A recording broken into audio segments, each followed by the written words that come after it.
ਬਿਸਮਿਲ੍ਲਾਹਿਰਰਹਿਮਾਨਿਰਰਹੀਮ। नेमत कदे दे नाजरीन जी आयां नूं अस्सलाम वालेकुम। मैं अज तुहाडे लिए एक बहुत ज़्यादा अच्छी रैसिपी लैके आई हाँ। तो दोपहर के वक्त जिहड़ा ना सपहर वक्त कभी मेहमान आ जाते हैं या बच्चे जिहड़े है ना वो कोई नवीं शै मंगण डे हुंदे आ, फिर बच्चों नूं तो हर वक्त हुंदा है कि दूसरी दफ़ा खाण लई जिहड़ी है ना दूसरी अलहदा ही चीज़ होवे। इहदे लई ना मैं तुहाडे लिए एक बड़ी अच्छी जी डिश लैके आई हाँ। सुबह के नाश्ते में तुहानूं पता है कि कुछ नान बच जाते हैं, तो दोपहर के लौडे के टाइम जिहड़ा है ना असीं इहदा एक स्नैक बनावांगे। चाय नाल जिहड़ा तुसीं मेहमानां नूं भी सर्व कर सकदे जे, अपने बच्चों नूं भी खवा सकदे जे, बच्चे बहुत खुश होणगे। नान लैके तुसीं उसनूं किसी भी शेप विच कट कर लो। इहदियां असीं नान फ्राइज़ बनावांगे।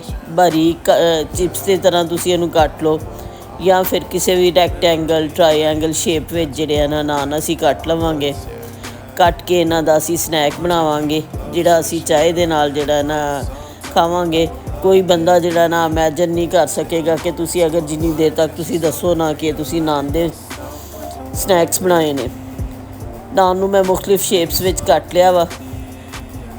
नान दे तुसीं 4 पीस भी कर सकदे जे, पिज़्ज़ा दे स्टाइल च भी कट सकदे जे। कट के असीं इहनूं ना फ्राई करांगे। हुण इहदे लई मैं एक 250 ग्राम जिहड़ा है ना बेसन लै लिया वा। ते इहदे विच असीं जिहड़ियां ना घर विच मौजूद चीज़ां नाल 10 मिनट विच फटाफट मेहमान आए ने फटाफट इह स्नैक बना लवांगे, जिहड़ा कि बच्चे बहुत ज़्यादा शौक नाल खाणगे। बच्चे ज़्यादा शौक नाल खाणगे। चाय दे नाल जिहड़ी है ना दोपहर की जिहड़ी स्नैकी भुख हुंदी है लौडे टाइम की वो भी फिल हो जाएगी। ਇਹਦੇ ਵਿੱਚ ਅਸੀਂ 1 चम्मच कुट्टे हुए गरम मसाले ਦਾ ਪਾ ਲਿਆ ਵਾ, चिली चंक्स ਪਾ ਲਏ ਨੇ, ਕਾਲੀਆਂ ਮਿਰਚਾਂ ਦਾ 1 चम्मच ਪਾ ਲਾਂਗੇ, ਨਮਕ ਪਾ ਲਵਾਂਗੇ ਤੇ ਕਸੂਰੀ ਮੇਥੀ ਦਾ 1 ਚਮਚ ਜਿਹੜਾ ਹੈ ਨਾ ਉਹ ਵਿੱਚ ਪਾ ਲਾਂਗੇ। ਉਹ ਬਹੁਤ ਜ਼ਿਆਦਾ ਅੱਛਾ ਟੇਸਟ ਦਿੰਦੀ ਹੈ। ਵਿਸਕਰ ਦੇ ਨਾਲ ਅਸੀਂ ਜਿਹੜਾ ਨਾ ਵੇਸਣ ਨੂੰ ਬਹੁਤ ਜ਼ਿਆਦਾ ਬੀਟ ਕਰਨਾ ਵਾ। ਜਿੰਨਾ ਜ਼ਿਆਦਾ ਅਸੀਂ ਵੇਸਣ ਨੂੰ ਬੀਟ ਕਰਾਂਗੇ ਸਾਡਾ ਵੇਸਣ ਜਿਹੜਾ ਨਾ ਓਨਾ ਜ਼ਿਆਦਾ ਫੁੱਲ ਜਾਏਗਾ ਤੇ ਬਹੁਤ ਜ਼ਿਆਦਾ ਨਾ ਅੱਛਾ ਟੇਸਟ ਆਏਗਾ। ਇਹਦੇ ਵਿੱਚ ਅਸੀਂ ਕਸੂਰੀ ਮੇਥੀ ਦਾ 1 ਚਮਚ ਪਾ ਲਵਾਂਗੇ ਸੁੱਕੀ ਦਾ। ਉਹ ਨਾ ਬਹੁਤ ਜ਼ਿਆਦਾ ਟੇਸਟ ਅਤੇ ਖੁਸ਼ਬੂ ਪੈਦਾ ਕਰਦੀ ਆ। ਕਸੂਰੀ ਮੇਥੀ ਤੁਹਾਨੂੰ ਪਤਾ ਹੈ ਕਿ ਜਦੋਂ ਪਾਈ ਹੋਏ ਹਾਂਡੀਆਂ ਦੇ ਵਿੱਚ ਤਾਂ ਦੂਰ ਦੂਰ ਤੱਕ ਇਹਦੀ ਸਮੈਲ ਜਿਹੜੀ ਹੈ ਨਾ ਹਾਂਡੀ ਦੀ ਜਾਂਦੀ ਹੈ। ਬਹੁਤ ਅੱਛਾ ਅੱਜ ਕੱਲ੍ਹ ਦੇ ਗਰਮੀਆਂ ਦੇ ਦਿਨਾਂ ਦੇ ਵਿੱਚ ਜਿਹੜਾ ਹੈ ਨਾ ਕਸੂਰੀ ਮੇਥੀ ਜਦੋਂ ਹਾਂਡੀ 'ਚ ਪਾਈ ਦੀ ਹੈ ਬਹੁਤ ਜ਼ਿਆਦਾ ਮਜ਼ਾ ਦਿੰਦੀ ਹੈ ਅਤੇ ਹਾਂਡੀ ਬੜੀ ਖੁਸ਼ਬੂਦਾਰ ਹੋ ਜਾਂਦੀ ਆ। ਵਿਸਕਰ ਨਾਲ ਅਸੀਂ ਇਸ ਵੇਸਣ ਨੂੰ ਬਹੁਤ ਜ਼ਿਆਦਾ ਅੱਛੀ ਤਰ੍ਹਾਂ ਬੀਟ ਕਰ ਲਵਾਂਗੇ। ਇਸ ਸਟੇਜ 'ਤੇ ਅਸੀਂ ਇਹਦੇ ਵਿੱਚ 1 ਅੰਡਾ ਪਾ ਲਵਾਂਗੇ। ਅੰਡਾ ਤੋੜ ਕੇ ਇਹਦੇ ਵਿੱਚ ਪਾਵਾਂਗੇ। ਅੰਡਾ ਜਿਹੜਾ ਹੈ ਨਾ ਇੱਕ ਤਾਂ ਇਹਨੂੰ ਵੇਸਣ ਨੂੰ ਨਾ ਬਹੁਤ ਜ਼ਿਆਦਾ ਅੱਛਾ ਬਾਈਂਡਿੰਗ ਇਹਦੇ ਵਿੱਚ ਪੈਦਾ ਕਰ ਦਿੰਦਾ ਵਾ ਅਤੇ ਇੱਕ ਵੇਸਣ ਨੂੰ ਫਲਾਉਣ ਵਿੱਚ ਮਦਦ ਦਿੰਦਾ ਵਾ। ਅੱਛੀ ਤਰ੍ਹਾਂ ਬੀਟ ਕਰਨ ਤੋਂ ਬਾਅਦ ਅਸੀਂ ਜਿਹੜਾ ਨਾ ਇਹਨੂੰ ਜਿਹੜੇ ਅਸੀਂ ਆਪਣੇ ਸਲਾਈਸਿਸ ਬਣਾਏ ਨੇ ਨਾਨ ਦੇ ਇਹਨਾਂ ਨੂੰ ਇਹਦੇ ਵਿੱਚ ਪਾ ਕੇ ਫਰਾਈ ਕਰ ਲਵਾਂਗੇ। ਨਾਜ਼ਰੀਨ ਮੈਂ ਘਰ ਦੀਆਂ ਜਿਹੜੀਆਂ ਨਾ ਆਮ ਰੈਸਿਪੀਜ਼ ਇਸ ਵਾਸਤੇ ਲੈ ਕੇ ਆਉਂਦੀ ਹਾਂ ਕਿ ਹਰ ਬੰਦੇ ਲਈ ਬਣਾਉਣੀਆਂ ਆਸਾਨ ਹੋਣ, ਹਰ ਬੰਦੇ ਦੀ ਪਹੁੰਚ ਵਿੱਚ ਹੋਣ। ਇੰਨਾ ਜ਼ਬਰਦਸਤ ਸਨੈਕ ਬਣੇਗਾ, ਤੁਸੀਂ ਬਣਾਓਗੇ ਤਾਂ ਬਹੁਤ ਜ਼ਿਆਦਾ ਇੰਜੋਏ ਕਰੋਗੇ। ਹੁਣ ਇਹ ਜਿਹੜੇ ਅਸੀਂ ਚਿਪਸ ਕੱਟੇ ਸੀ ਨਾਨ ਦੇ ਚਿਪਸ ਵਰਗੇ ਸਲਾਈਸ ਇਹਦੇ ਕੱਟੇ ਸੀ, ਇਹਨਾਂ ਨੂੰ ਅਸੀਂ ਅੱਛੀ ਤਰ੍ਹਾਂ ਨਾ ਬੇਸਣ ਦੇ ਵਿੱਚ ਡੁਬੋ ਕੇ ਤੇ ਫਰਾਈ ਕਰ ਲਵਾਂਗੇ। ਚਾਹ ਦੇ ਨਾਲ ਬਹੁਤ ਜ਼ਿਆਦਾ ਮਜ਼ਾ ਦੇਣਗੇ। ਇਹਨਾਂ ਨੂੰ ਅਸੀਂ ਇਸੇ ਤਰ੍ਹਾਂ ਨਾਲ ਆਹਿਸਤਾ ਆਹਿਸਤਾ ਸਾਰਿਆਂ ਨੂੰ ਡਿਪ ਕਰਕੇ ਬੇਸਣ ਦੇ ਵਿੱਚ ਇਹਨਾਂ ਨੂੰ ਫਰਾਈ ਕਰ ਲੈਣਾ ਵਾ। ਗੋਲਡਨ ਬਰਾਊਨ ਹੋਣ ਤੱਕ ਅਸੀਂ ਇਹਨੂੰ ਫਰਾਈ ਕਰਨਾ ਵਾ। ਇਹਨਾਂ ਦਾ ਟੇਸਟ ਜਿਹੜਾ ਨਾ ਉਹ ਬਹੁਤ ਜ਼ਿਆਦਾ ਲਾਜਵਾਬ ਹੋਣਾ ਆ ਅਤੇ ਬੱਚੇ ਜਾਂ ਕੋਈ ਆਮ ਸ਼ਖਸ ਜਿਹੜਾ ਨਾ ਇਹਨੂੰ ਜੱਜ ਨਹੀਂ ਕਰ ਸਕਦਾ। ਤੁਸੀਂ ਇਸ ਤਰ੍ਹਾਂ ਦੀ ਸ਼ੇਪ ਕਰੋ ਕਿ ਇਹ ਨਾਨ ਦੇ ਬਣੇ ਹੋਏ ਆ। ਬੱਚੇ ਬਹੁਤ ਜ਼ਿਆਦਾ ਖੁਸ਼ ਹੋਣਗੇ, ਵੱਡੇ ਵੀ ਇਹਨੂੰ ਨਾ ਚਾਹ ਦੇ ਨਾਲ ਖਾ ਕੇ ਬਹੁਤ ਜ਼ਿਆਦਾ ਖੁਸ਼ ਹੁੰਦੇ ਨੇ। ਬੱਚਿਆਂ ਦੀ ਕੋਸ਼ਿਸ਼ ਹੁੰਦੀ ਹੈ ਕਿ ਹਰ ਦੂਸਰੀ ਦਫਾ ਜਿਹੜੀ ਹੈ ਨਾ ਨਵੀਂ ਤੋਂ ਨਵੀਂ ਚੀਜ਼ ਹੋਏ। ਇਸੇ ਤਰ੍ਹਾਂ ਅਸੀਂ ਮੁਖਤਲਿਫ ਚੀਜ਼ਾਂ ਨੂੰ ਨਵੀਆਂ ਸ਼ਕਲਾਂ ਦੇ ਕੇ ਇਹਨਾਂ 'ਚ ਵੈਰਾਇਟੀ ਪੈਦਾ ਕਰਦੇ ਹਾਂ, ਜਿਹੜੀ ਵੇਖਣ ਵਿੱਚ ਵੀ ਅੱਛੀ ਮਹਿਸੂਸ ਹੁੰਦੀ ਹੈ ਅਤੇ ਖਾਣ ਵਿੱਚ ਵੀ ਬਹੁਤ ਅੱਛੀ ਮਹਿਸੂਸ ਹੁੰਦੀ ਆ। ਗੋਲਡਨ ਬਰਾਊਨ ਕਰਕੇ ਅਤੇ ਅਸੀਂ ਇਹਨਾਂ ਸਲਾਈਸਿਸ ਨੂੰ ਕੱਢ ਲਵਾਂਗੇ।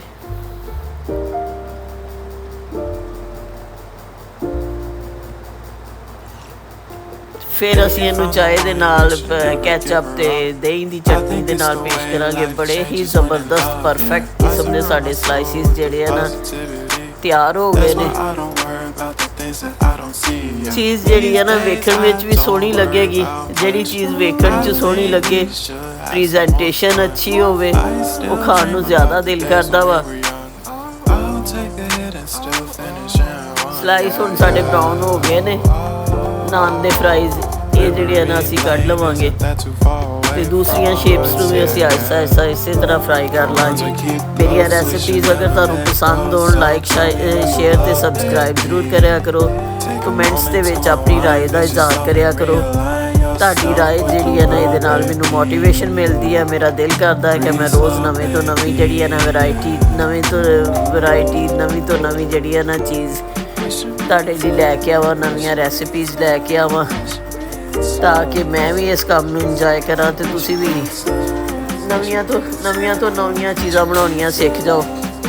ਇਸੇ ਤਰ੍ਹਾਂ ਅਸੀਂ ਟਰਾਇਐਂਗਲ ਸ਼ੇਪ ਦੇ ਵੀ ਨਾ ਸਲਾਈਸਿਸ ਫਰਾਈ ਕਰ ਲਾਂਗੇ।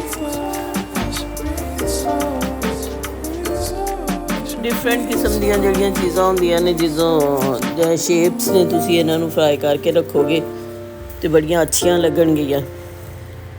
ਤੁਹਾਡੇ ਮਹਿਮਾਨ, ਤੁਹਾਡੇ ਘਰ ਦੇ ਅਫਰਾਦ ਬਹੁਤ ਜ਼ਿਆਦਾ ਖੁਸ਼ ਹੋਣਗੇ ਤੇ ਚਾਹ ਨੂੰ ਬਹੁਤ ਅੱਛੇ ਤਰੀਕੇ ਨਾਲ ਜਿਹੜਾ ਨਾ ਇੰਜੋਏ ਕਰਨਗੇ, ਪੀਣਗੇ। ਖਵਾਤੀਨ ਦੀ ਕੋਸ਼ਿਸ਼ ਹੁੰਦੀ ਹੈ ਕਿ ਉਹਨਾਂ ਦੇ ਘਰ ਦੇ ਅਫਰਾਦ ਉਹਨਾਂ ਤੋਂ ਰਾਜ਼ੀ ਰਹਿਣ। ਖ਼ਾਸ ਤੌਰ 'ਤੇ ਜਿਹੜੀ ਹੈ ਨਾ ਅੱਛੀ ਕੁਕਿੰਗ ਜਿਹੜੀ ਹੈ ਨਾ ਉਹ ਔਰਤ ਨੂੰ ਬਹੁਤ ਜ਼ਿਆਦਾ ਇੱਜ਼ਤ ਦਿਵਾਉਂਦੀ ਹੈ। ਸਾਡੇ ਕਲਚਰ ਦੇ ਵਿੱਚ ਜਿਹੜਾ ਹੈ ਨਾ ਖਵਾਤੀਨ ਦੀ ਜ਼ਿਆਦਾ ਕਿਚਨ ਨਾਲ ਵਾਬਸਤਗੀ ਹੁੰਦੀ ਹੈ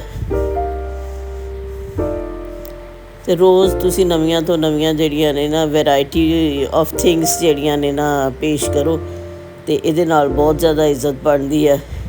ਪੰਜਾਬੀ ਦੀ ਕਹਾਵਤ ਆ ਕਿ ਜਿਹਦੇ ਹੱਥ ਡੋਈ ਉਹਦਾ ਹਰ ਕੋਈ। ਬੱਚੇ ਆਪਣੀ ਮਾਂ ਦੀਆਂ ਹੀ ਬਣੀਆਂ ਹੋਈਆਂ ਚੀਜ਼ਾਂ ਬਹੁਤ ਜ਼ਿਆਦਾ ਪਸੰਦ ਕਰਦੇ ਨੇ। ਉਹਨਾਂ ਨੂੰ ਉਹ ਬਹੁਤ ਜ਼ਿਆਦਾ ਅੱਛੀਆਂ ਲੱਗਦੀਆਂ ਨੇ। ਆ ਵੇਖੋ ਕਿੰਨੇ ਜ਼ਬਰਦਸਤ ਸਨੈਕਸ ਤਿਆਰ ਹੋ ਗਏ ਨੇ, ਲਵਲੀ ਕਿਸਮ ਦੇ। ਇਹਨਾਂ ਨੂੰ ਅਸੀਂ ਹੁਣ ਦਹੀਂ ਦੀ ਚਟਨੀ ਨਾਲ, ਕੈਚਅਪ ਨਾਲ ਤੇ ਗਰਮਾ ਗਰਮ ਚਾਹ ਦੇ ਨਾਲ ਪੇਸ਼ ਕਰਾਂਗੇ। ਮੈਂ ਜਦੋਂ ਇਹਨਾਂ ਸਲਾਈਸਿਸ ਨੂੰ ਬਣਾ ਕੇ ਟੇਸਟ ਕੀਤਾ ਸੀ, ਬਹੁਤ ਜ਼ਿਆਦਾ ਇੰਜੋਏ ਕੀਤਾ ਸੀ। ਤੁਸੀਂ ਵੀ ਜਦੋਂ ਇਹਨਾਂ ਨੂੰ ਸਲਾਈਸਿਸ ਨੂੰ ਬਣਾਓਗੇ, ਬਹੁਤ ਆਸਾਨ ਨੇ, ਹਰ ਘਰ ਦੇ ਵਿੱਚ ਮੌਜੂਦ ਅਜਜ਼ਾ ਹੁੰਦੇ ਨੇ ਇਹ ਵਾਲੇ ਤੇ ਥੋੜ੍ਹੀ ਜਿਹੀ ਵੈਰਾਈਟੀ ਆ ਜਾਂਦੀ ਹੈ। ਗਰਮਾ ਗਰਮ ਟੀ ਆ ਗਈ ਹੈ। ਇਹਦੇ ਨਾਲ ਮੈਂ ਇਹਨੂੰ ਇੰਜੋਏ ਕਰਾਂਗੀ ਕੈਚਅਪ ਤੇ ਦਹੀਂ ਦੇ ਰਾਇਤੇ ਨਾਲ। ਤੁਸੀਂ ਯਕੀਨਨ ਜਦੋਂ ਇਹਨੂੰ ਬਣਾਓਗੇ ਤੇ ਬਹੁਤ ਜ਼ਿਆਦਾ ਇੰਜੋਏ ਕਰੋਗੇ। ਇਹਦੇ ਨਾਲ ਸਾਡਾ ਕਲਚਰ ਜਿਹੜਾ ਹੈ ਨਾ ਪ੍ਰਮੋਟ ਹੁੰਦਾ ਆ। ਤੁਹਾਨੂੰ ਮੇਰੀਆਂ ਰੈਸਿਪੀਜ਼ ਪਸੰਦ ਆਉਣ, ਲਾਈਕ ਸ਼ੇਅਰ ਸਬਸਕ੍ਰਾਈਬ ਕਰੋ। ਆਪਣੇ ਭੈਣ ਭਰਾਵਾਂ ਨੂੰ ਜਿਹੜਾ ਨਾ ਅੱਗੇ ਸ਼ੇਅਰ ਕਰੋ ਤਾਂ ਕਿ ਸਾਡਾ ਜਿਹੜਾ ਨਾ ਕਲਚਰ ਪ੍ਰਮੋਟ ਹੋਵੇ। ਅਸੀਂ ਵਿਦੇਸ਼ੀ ਖਾਣਿਆਂ ਨੂੰ ਇੰਨਾ ਜ਼ਿਆਦਾ ਪਸੰਦ ਕਰਦੇ ਹਾਂ ਤੇ ਸਾਡੇ ਖਾਣੇ ਜਿਹੜੇ ਆ ਨਾ ਇਹ ਵੀ ਦੂਸਰਿਆਂ ਮੁਲਕਾਂ ਵਿੱਚ ਸਾਡੀਆਂ ਰੈਸਿਪੀਜ਼ ਵੀ ਪਹੁੰਚਣ। ਇਹਦੇ ਨਾਲ ਸਾਡੇ ਨਾ ਮੁਲਕ ਦੀ ਵੀ ਤੇ ਸਾਡੇ ਇਲਾਕੇ ਦੀਆਂ ਚੀਜ਼ਾਂ ਦੀ ਜਿਹੜੀ ਆ ਨਾ ਪ੍ਰਮੋਸ਼ਨ ਹੁੰਦੀ ਆ। ਸਾਡੇ ਟੇਸਟ ਜਿਹੜੇ ਆ ਨਾ ਦੁਨੀਆ 'ਤੇ ਫੈਲਦੇ ਨੇ। ਕੌਮਾਂ ਦੀ ਜਿਹੜੀ ਆ ਨਾ ਤਰੱਕੀ ਦਾ ਰਾਜ਼ ਜਿਹੜਾ ਹੁੰਦਾ ਨਾ ਉਹਨਾਂ ਦੀ ਜ਼ੁਬਾਨ ਵਿੱਚ ਹੁੰਦਾ ਹੈ। ਜਦੋਂ ਅਸੀਂ ਆਪਣੀ ਜ਼ੁਬਾਨ ਦੇ ਵਿੱਚ ਜਿਹੜੀਆਂ ਨਾ ਚੀਜ਼ਾਂ ਨੂੰ ਅੱਗੇ ਖੜਾਂਗੇ ਤੇ ਇਹਦੇ ਨਾਲ ਸਾਡੀ ਕੌਮ ਤਰੱਕੀ ਕਰੇਗੀ, ਸਾਡੀ ਜ਼ੁਬਾਨ ਤਰੱਕੀ ਕਰੇਗੀ। ਤੁਹਾਨੂੰ ਮੇਰੀਆਂ ਰੈਸਿਪੀਜ਼ ਪਸੰਦ ਆਉਣ, ਲਾਈਕ ਸ਼ੇਅਰ ਸਬਸਕ੍ਰਾਈਬ ਕਰਿਆ ਜੇ। ਕਮੈਂਟਸ ਵਿੱਚ ਆਪਣੀ ਰਾਏ ਦਾ ਇਜ਼ਹਾਰ ਕਰਿਆ ਜੇ। ਤੁਹਾਡੀ ਰਾਏ ਮੇਰੇ ਲਈ ਬਹੁਤ ਅਹਿਮੀਅਤ ਰੱਖਦੀ ਹੈ। ਮੈਨੂੰ ਇਜਾਜ਼ਤ ਦਿਓ। ਅੱਲਾ ਹਾਫਿਜ਼।